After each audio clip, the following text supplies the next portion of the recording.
Merci d'être avec nous pour la suite de ces rencontres de la recherche et l'innovation de la CNSA sur cette édition consacrée à la transformation de l'offre dans le médico-social. Et on va voir cet après-midi comment cette transformation s'opère auprès de ces dispositifs pionniers qui mettent en avant des approches de services coordonnés, de plateformisation, comme on le dit. On va voir un peu comment cela se met en œuvre. On va aussi voir quelles sont les modalités d'appui aux acteurs dans ce cheminement, dans ce chemin long de la transformation. Et puis comment ce chemin permet aussi d'anticiper un certain nombre d'évolutions à venir par rapport au réchauffement climatique, par rapport aux enjeux de prévention qui se posent. Mais on va tout de suite commencer en allant regarder une autre vidéo d'un autre grand témoin qu'on est allé filmer. Cet après-midi, vous verrez deux grands témoins qui nous apporteront des regards plutôt sur le champ du grand âge. Ça sera dans quelques instants, et puis dans le champ du handicap tout à l'heure. Et on va commencer tout de suite avec le champ du grand âge où on va voir la vidéo de Jean-Philippe Vincan, qui est inspecteur général aux affaires sociales et président du Conseil de l'âge.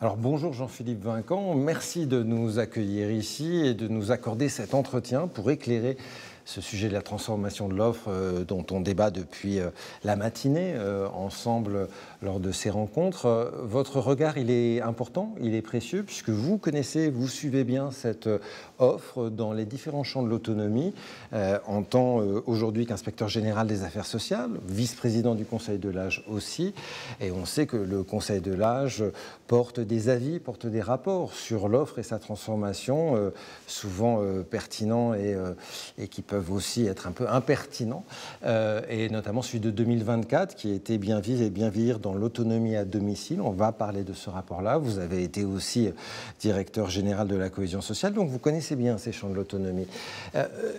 Le rapport, je me réfère à ce rapport de 2024, il décrit bien les perspectives de transformation de l'offre dans le champ du grand âge. Et il y donne ce constat-là que 85% des personnes vivent à leur domicile avec une autonomie relativement satisfaisante. L'enjeu de cette transformation, vous le dites dans le rapport, c'est de penser ces logements, mais aussi les établissements, comme étant capacitants et leur donner les moyens d'être capacitants. Qu'est-ce que vous entendez par là et en quoi est-ce que ça change la donne ? Je suis très heureux de pouvoir évoquer avec vous les travaux et notamment ce rapport du Conseil de l'âge que vous citez. À juste titre, on doit prendre en compte le fait qu'une très grande majorité de personnes âgées vivent dans un domicile. Mais le premier constat, c'est que beaucoup de ces domiciles sont inadaptés à vieillir effectivement 20, 30 années dans des conditions de sécurité qui permettent effectivement à la personne d'avoir la vie la plus normale possible. Donc il y a déjà quand même un gros effort à faire pour que tout ce parc de logements privés, aussi pour le parc de logements sociaux du côté des HLM, soit réellement adapté dans les lieux pour faire en sorte que la personne puisse y vivre dans de très bonnes conditions. Le deuxième point, c'est qu'au-delà de cette adaptation nécessaire des logements existants, on peut avoir une vision où l'habitat, le logement est aussi une solution. Une solution pour que la personne puisse d'abord vivre dans un cadre qui ne soit pas isolé de la vie sociale. On a des personnes très âgées qui vivent seules à domicile, éloignées parfois des centres-villes. Faire en sorte aussi que cet habitat ou que ces domiciles soient adaptés à avoir un cadre d'accompagnement qui soit plus qualitatif, mieux coordonné. Et donc faire en sorte de se projeter dans la multiplication de solutions qui font qu'au-delà d'adapter les lieux, on conçoit aussi des nouvelles formes d'accompagnement à partir du lieu de vie, à partir de l'habitat. Cette transformation, elle va conduire à développer de nouveaux types d'habitats, on va en reparler bien sûr, mais aussi elle transforme les établissements existants qui, dans le champ de l'âge, on le sait, sont les EHPAD, sont aussi et de plus en plus les résidences autonomie. Dans le rapport, vous travaillez à leur donner de nouveaux cadres d'action, de nouveaux rôles justement dans cette transformation. Quel rôle, quel cadre nouveau et pour les EHPAD et pour les résidences autonomie ?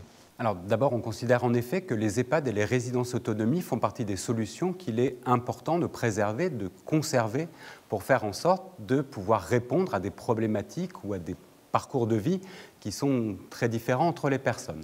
Mais effectivement, les conforter, ça ne veut pas dire les maintenir effectivement dans leurs caractéristiques actuelles.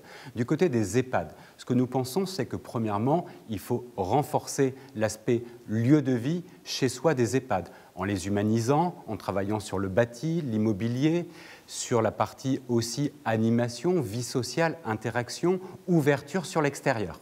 Donc, rendre les EHPAD plus, je dirais, accueillants en termes bâtimentaires et de leur vie. Mais aussi faire en sorte que dans leurs équipes, notamment médicales, dans les équipes aussi qui aident les personnes dans les actes de la vie courante, elles soient plus confortées, plus nombreuses aussi pour répondre à des problématiques de perte d'autonomie plus lourdes.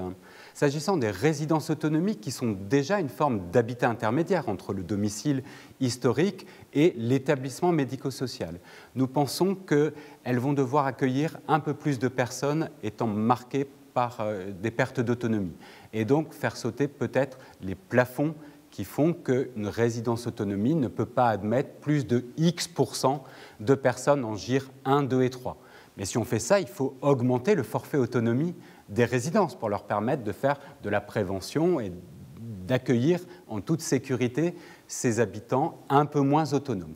Parallèlement, on pense que la résidence autonomie doit être un lieu aussi où il y a de la coordination des soins. Et là, on pense que la résidence autonomie pourrait mobiliser des infirmiers référents financés par l'assurance maladie pour venir assurer ce temps de présence et de coordination avec les autres professionnels de la ville, de l'hôpital, des services d'aide et d'accompagnement à domicile. Donc là aussi, une transformation, une évolution des résidences autonomie.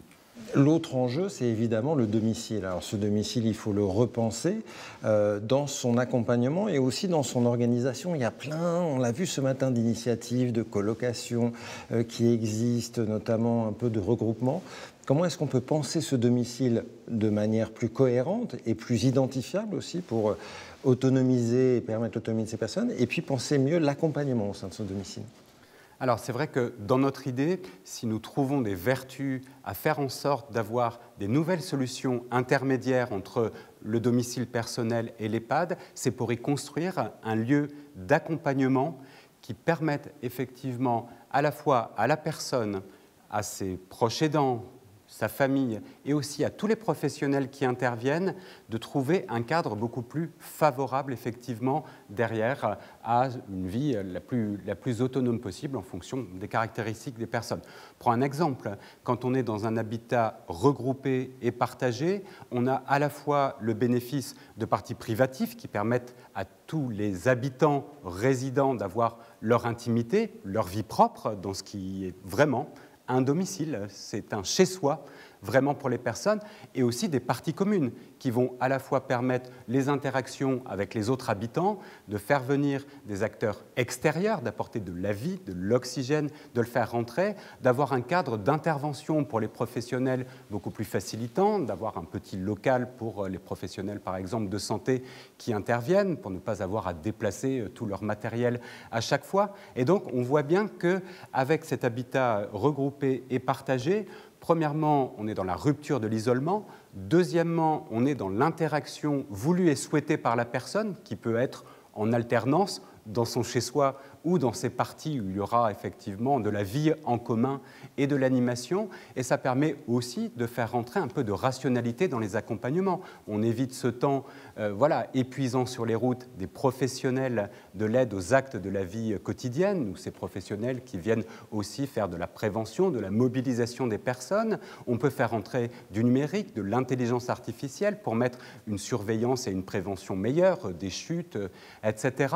Et donc, on a un cadre qui est à la fois qualitativement pour le bien-être, la qualité de vie des personnes qui est intéressant, et après pour la qualité de vie au travail des professionnels, on fidélise un groupe de professionnels autour d'un groupe de personnes. Ces professionnels de différents métiers peuvent se rencontrer alors qu'on se rencontre très peu au domicile privé d'une personne, Parfois, effectivement, l'infirmière du SSIAD croise l'aide à domicile ou l'éducateur spécialisé ou l'orthophoniste qui vient pour traiter effectivement une problématique. Là, on crée un environnement où tout ça va se croiser, mais dans l'interaction voulue et souhaitée. Ça suppose aussi de transformer les outils, parce que les outils ne sont pas toujours adaptés. Vous le dites dans le rapport, les grilles Agir ne répondent pas à ces nouvelles aspirations et à ces nouvelles modalités de vie et d'accompagnement. L'APA pose aussi question là-dessus. Comment est-ce qu'on peut repenser ces outils-là ?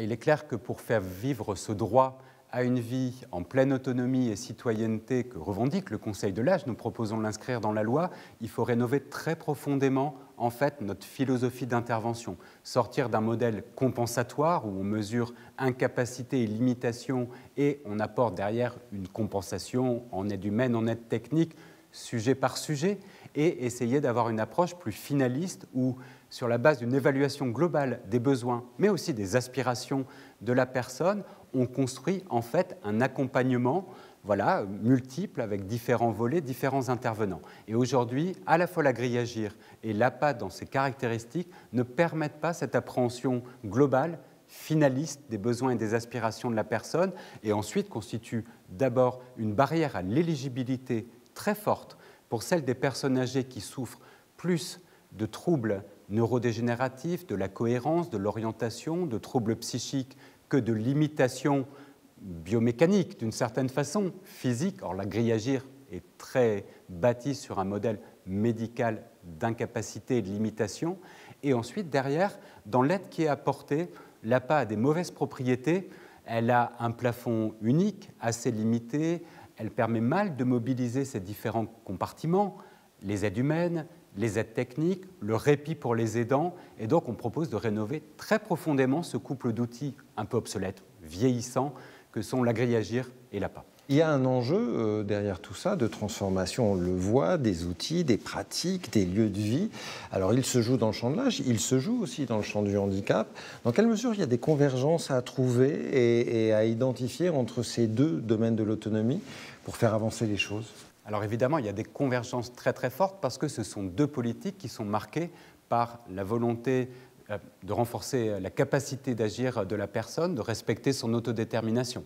Deuxième point, il y a maintenant des dispositifs qui sont transverses aux deux secteurs du handicap et de la perte d'autonomie, les dispositifs d'habitat inclusif inscrits dans la loi, les dispositifs de répit pour les aidants. Donc d'ores et déjà, on considère que la même solution peut convenir aux deux publics et leur être apporté.